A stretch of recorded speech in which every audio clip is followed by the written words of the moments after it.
Estamos de volta, senhores. Segundo bloco, vamos tratar agora da tutela, da proteção dos direitos da personalidade. A proteção dos direitos da personalidade, a tutela dos direitos da personalidade, tem notícia no artigo 12 do Código Civil. E o artigo 12 do Código Civil, atento aí à evolução dos temas de proteção, à evolução dos temas de tutela, regula tanto uma tutela preventiva, também chamada de inibitória, como uma tutela repressiva, também chamada de reparatória. Então, o Código Civil regula tanto a tutela preventiva, chamada de inibitória, quanto a tutela repressiva, chamada de reparatória. A tutela preventiva, inibitória, começando por ela, é aquela cujo objetivo é inibir ou prevenir o dano, tá? Então, o que nós queremos aqui é não deixar que o dano venha a ocorrer. É prevenir, é inibir o dano. Por exemplo, e aí trago um exemplo aqui, sem discutir no mérito do exemplo se a decisão foi acertada ou não, mas como mero exemplo. É o famoso caso Sarney. Há vários anos atrás, um jornal de grande circulação em São Paulo ia publicar um dossiê sobre a história do Sarney e um suposto escândalo junto ao Senado Federal. O Sarney, através de uma medida liminar, conseguiu uma ordem proibitiva de publicação ao jornal, com base na tese de que o jornal não teria como comprovar a veracidade daquelas informações, não teria verificado da forma devida suas fontes jornalísticas e assim por diante.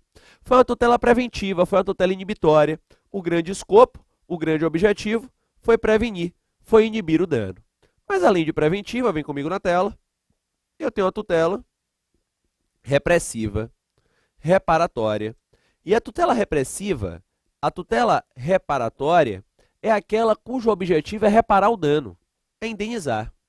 Então, o que eu quero aqui é reparar o dano, o que eu quero aqui é indenizar o dano. O dano já aconteceu, já era, já houve dano. Não há mais como prevenir, não há mais como inibir este dano.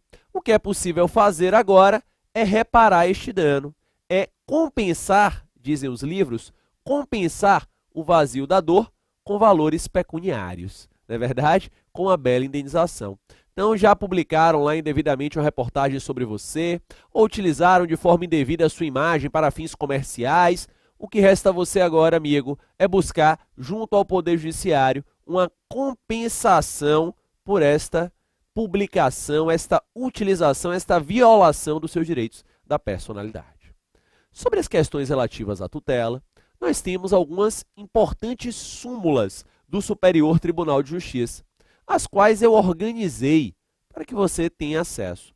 A primeira delas é uma súmula bem antiga, súmula 37 do STJ, que encontra notícia até mesmo nos artigos, hoje, 186 e 927 do Código Civil, a qual nos informa que são cumuláveis as indenizações por dano material e dano moral oriundos do mesmo fato, tá?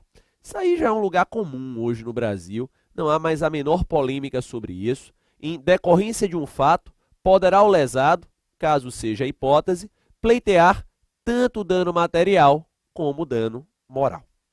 Já a súmula 387, STJ, acrescenta mais uma situação. Diz que é possível a acumulação das indenizações de dano estético e moral. Então, você pode acumular aí, além do dano material, com o dano moral, o dano estético. Na verdade, se você for fazer uma leitura dos julgados do STJ, você observa que o STJ vem entendendo hoje que dano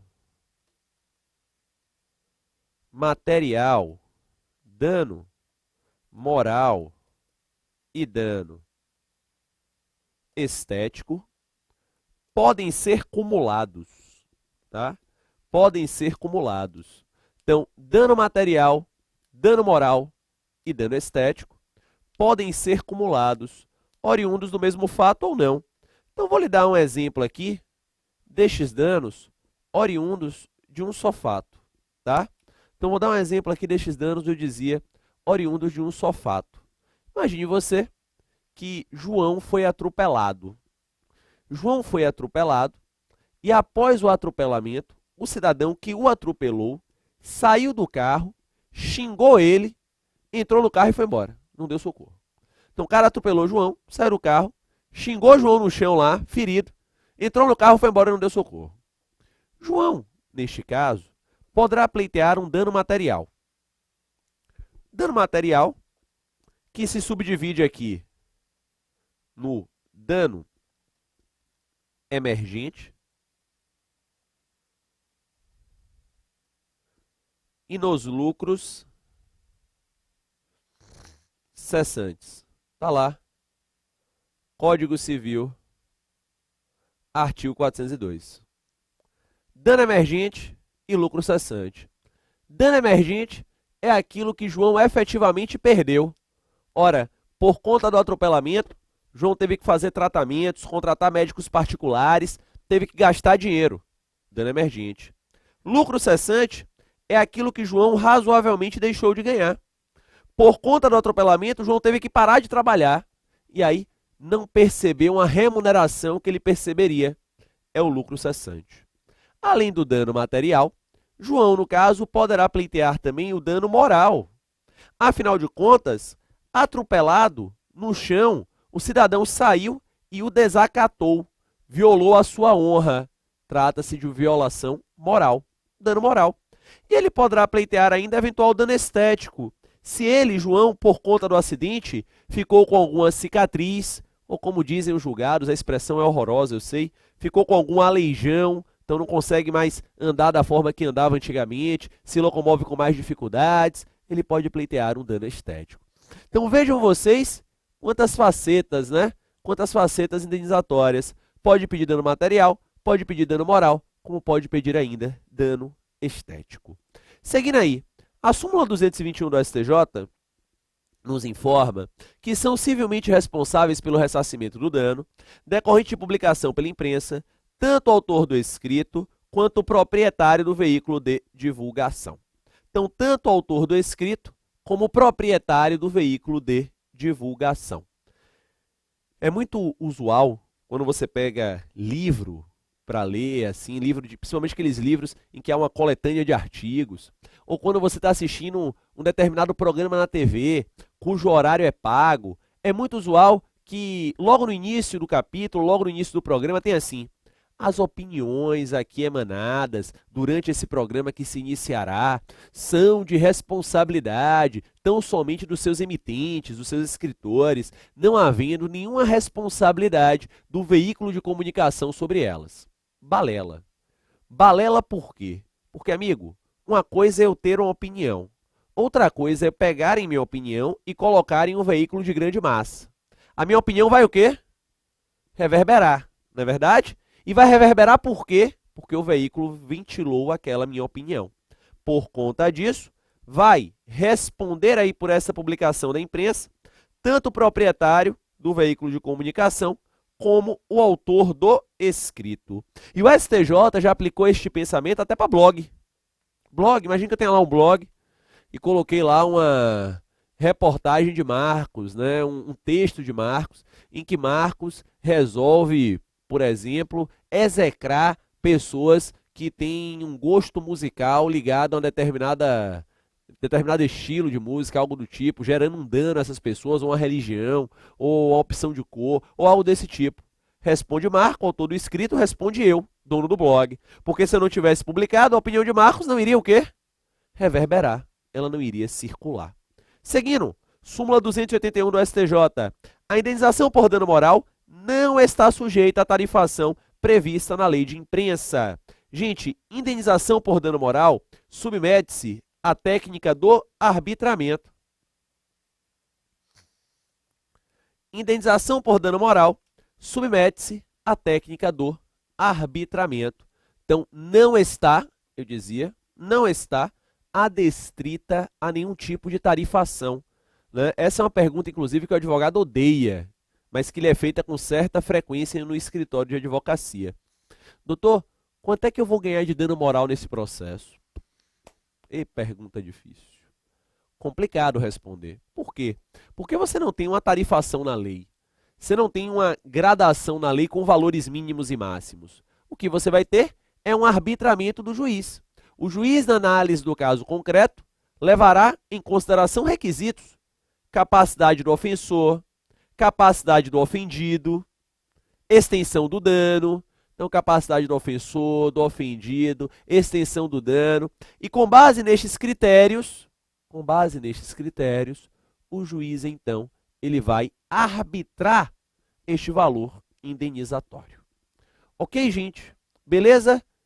Avançando, vou à classificação dos direitos da personalidade. E olha só, quando eu falo de classificação dos direitos da personalidade, alguns autores preferem chamar de modalidades ou espécies dos direitos da personalidade. Então, quando eu falo em classificação, em modalidades, em espécies dos direitos da personalidade, eu tenho aqui um pilar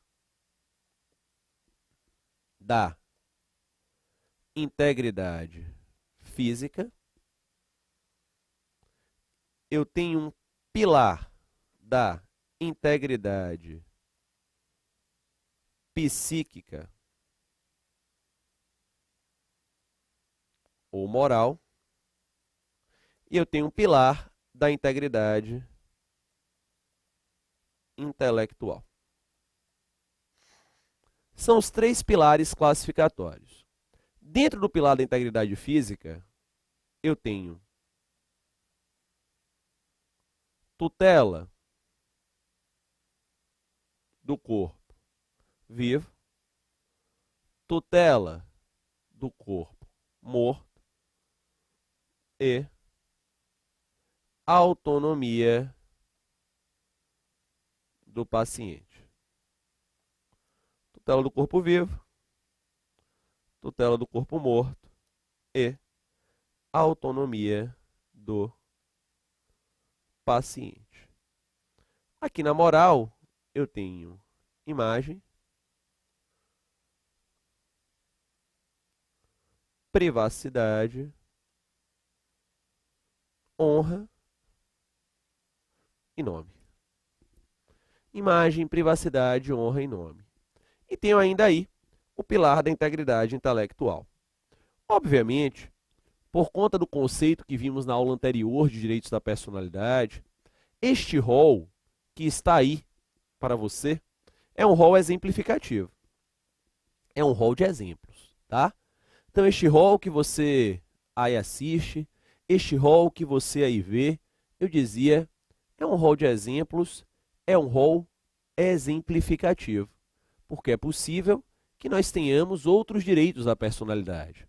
Aliás, eu listei lá na aula passada dois que não estão aqui, que é a questão do bem de família e a questão da proteção ao bullying, né? A nova lei lá de combate à integração sistêmica, enfim.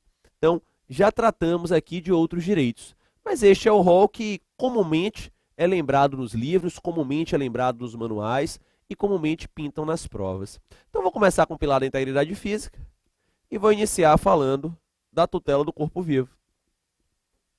Tutela do corpo vivo, que está lá no artigo 13 do nosso queridíssimo Código Civil, o qual nos informa que, salvo por exigência médica, é defeso. Quando você lê defeso, você já traduz como proibido. O ato de disposição do próprio corpo, quando importar a diminuição permanente da integridade física ou contrariar os bons costumes. Então, salvo por exigência médica, é defesa, é proibido. O ato de disposição do próprio corpo, quando importar a diminuição permanente da integridade física ou contrariar aos bons costumes. Tá aí. É o que nos diz o artigo 13 do Código Civil. A regra geral, portanto, é a vedação, a proibição ao ato de disposição do próprio corpo, quando importe diminuição permanente ou venha contrariar os bons costumes. A exceção é que você venha a fazer esta disposição se houver exigência médica.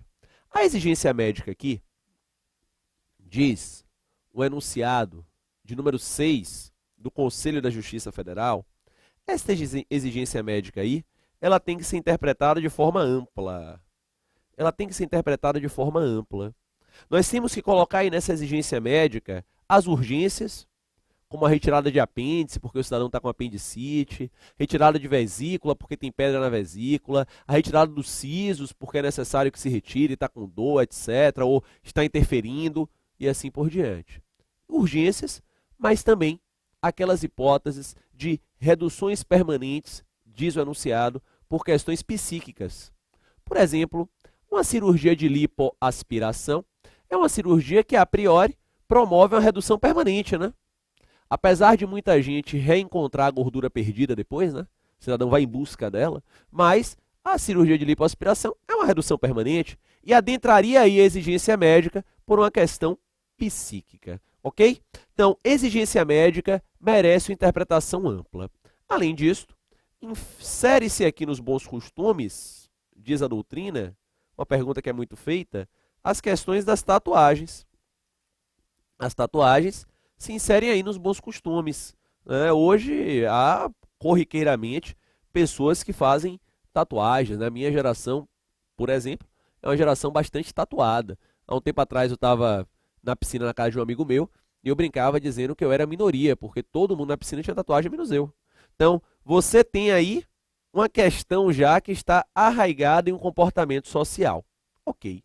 Ainda na exigência médica, além das questões de urgência, pode manter aí, além das questões de urgência, além das questões psíquicas, adentram ainda as disposições permanentes para fins de transplante, diz o parágrafo único. E estas disposições permanentes para fins de transplante, diz o parágrafo único, elas serão reguladas a partir de lei especial. E a lei especial já existe há muito tempo, até antes do Código Civil. É a Lei 9434 de 97, que é a Lei de Transplante de Órgãos. Então, nós temos aí dentro dessas exigências médicas, além das emergências, além das exigências psíquicas, as questões relativas a transplante de órgãos, tá? Transplante de órgãos. A lei permite, a 9434 de 97, a Lei de Transplantes, permite que você doe órgãos em vida. Ela traz requisitos. Eu até os sistematizei aí para vocês. Primeiro requisito, que o transplante seja gratuito. No Brasil não há como você vender órgãos, né? Ah, estava precisando de uma grana, resolvi vender um rim, né? Não dá para fazer isso no Brasil, até onde eu saiba também em outros países do mundo. Isso não é possível, salvo raras exceções, como a venda de sêmen, que aí se discute se é possível ou não é, enfim. Mas fora do Brasil já há regulamentação, como nos Estados Unidos, a venda de óvulos. Mas aqui no Brasil, partes do corpo sempre é gratuito. Você só pode transplantar órgão dúplice ou regenerável, porque são os renováveis. Lembre que você está entrando no transplante vivo, o doador entra vivo, e a ideia é que ele saia vivo de lá, né? Basicamente é isso. Então você pode doar um rim, um pedaço do seu fígado, mas não dá, por exemplo, para você doar o seu coração, né? Senão você ficará lá na sala de cirurgia, enfim, não tem condição.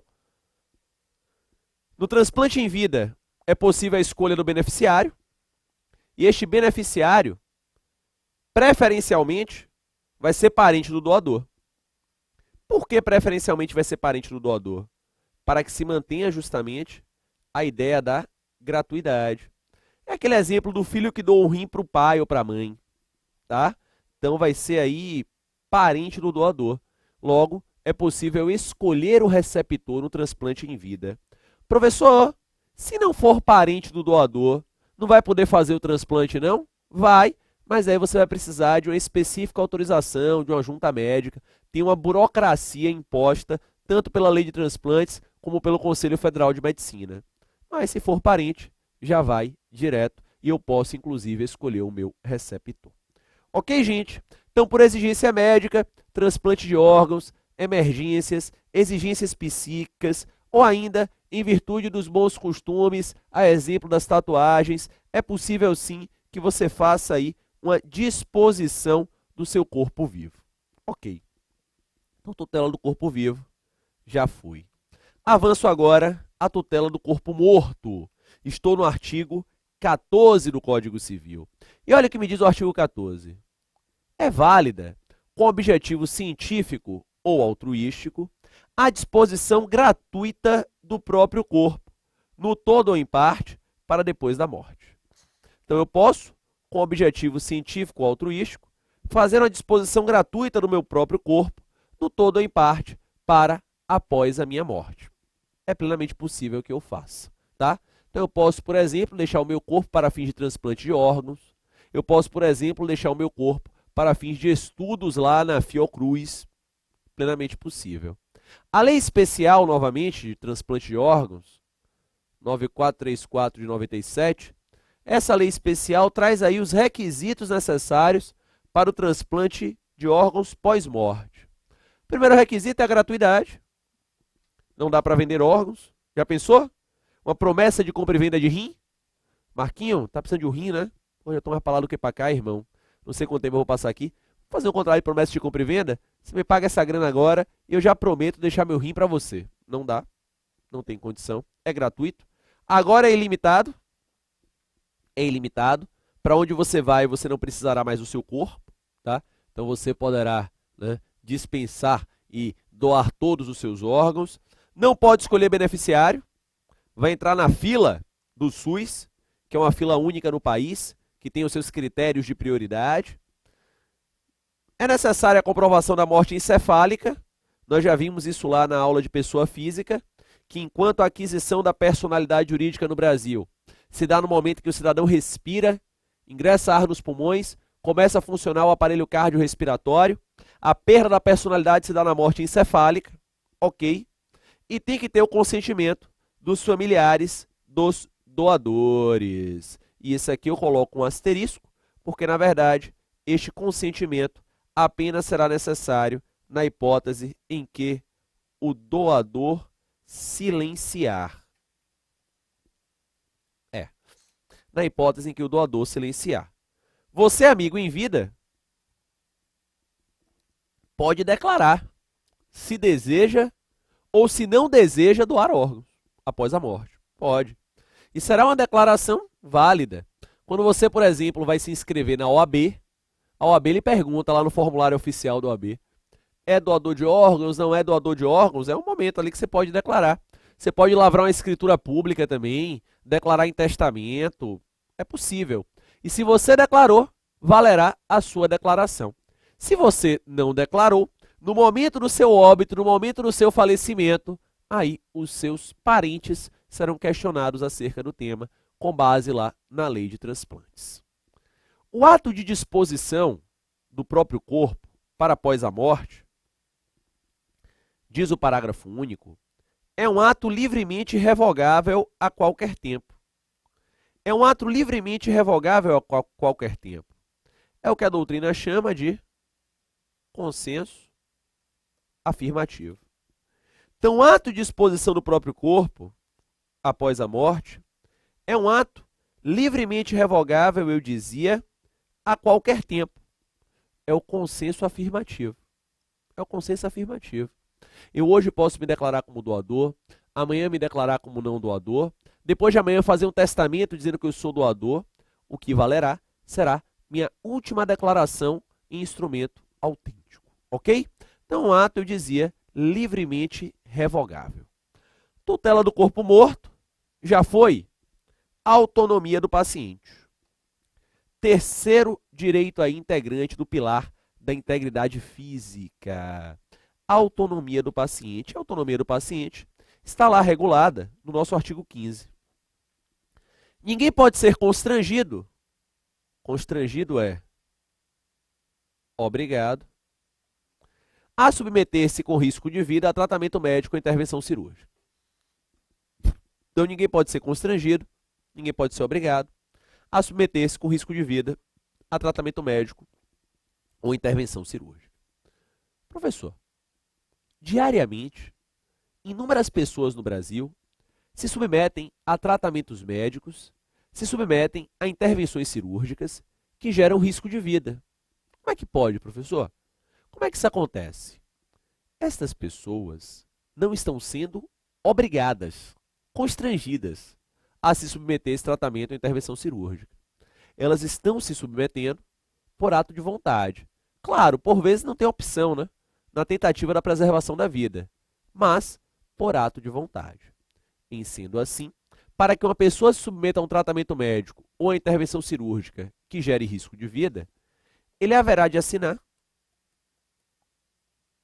o termo de consentimento informado. Ele haverá de assinar o termo de consentimento informado. Termo de consentimento informado. O que é esse termo de consentimento informado? O termo de consentimento informado é um documento. É um documento através do qual o médico dá as informações ao paciente acerca daquele tratamento. Ou declara-se que o médico prestou as informações ao paciente acerca daquele tratamento. Afinal de contas, o médico tem o dever de informação. O médico tem o dever de informação. Tem que informar, lógico, tem que informar. Então, o médico ele informa ao paciente ali todos os riscos do tratamento ou da intervenção cirúrgica. E o paciente, a partir destas informações, com autonomia, então, o paciente, eu dizia, a partir dessas informações, com autonomia, vai concordar ou não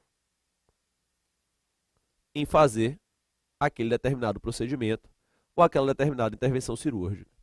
Então, veja que ele não está sendo constrangido. Não.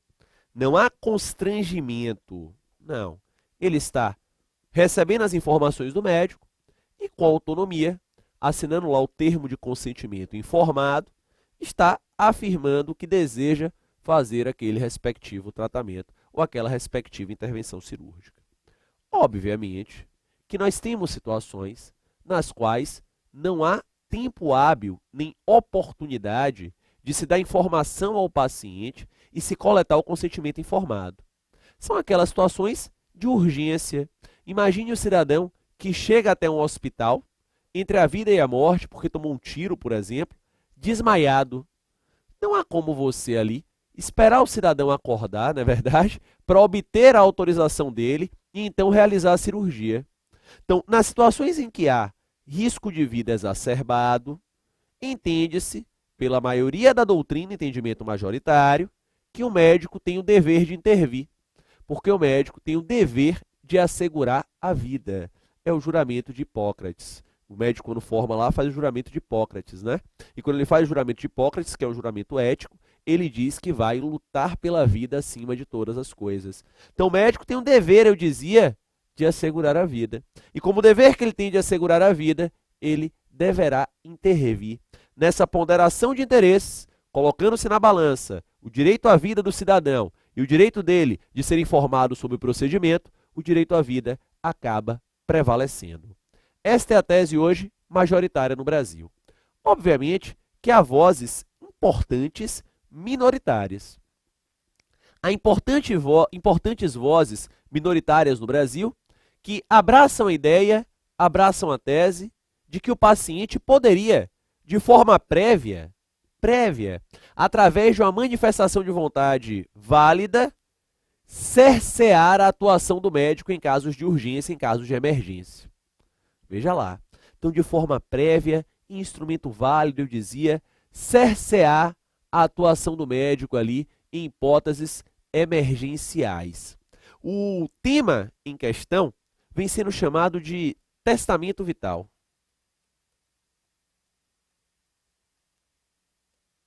O tema em questão vem chamado de testamento vital, ou, se você preferir, declarações antecipativas de vontade. Testamento vital ou declarações antecipativas de vontade. E sobre isso, nós iremos seguir o nosso bate-papo já já no nosso próximo bloco, senhores. Até daqui a pouco.